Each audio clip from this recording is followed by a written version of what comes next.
তাহলে জীবনে অনেক কিছু কি আছে সফল হওয়ার জন্য অনেক ধরনের গল্প এবং অনেক ধরনের পন্থা আছে। আমি একটা পন্থা নিয়ে আলোচনা করব, মনোযোগ করে শুনেন।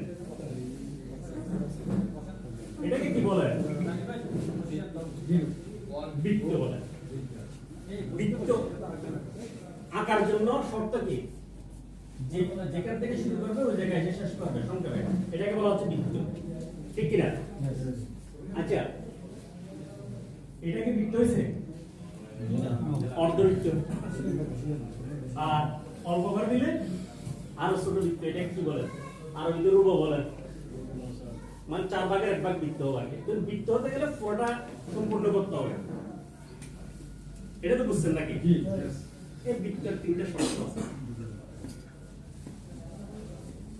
প্রথম শর্ত হলো এই 3টার সমন্বয় হলো একটা বৃত্ত। এটাকে বলা হচ্ছে সফলতার সার্কেল। বৃত্তের ইংলিশ নামটা হলো সার্কেল বলে, ঠিক আছে? এটা হলো সফলতার, মানুষের জীবনের সফলতা সার্কেল হলো এটা। 3টে শর্ত আছে, আমি আপনাদেরকে প্রমাণ সহকারে উপস্থাপন করার চেষ্টা করব।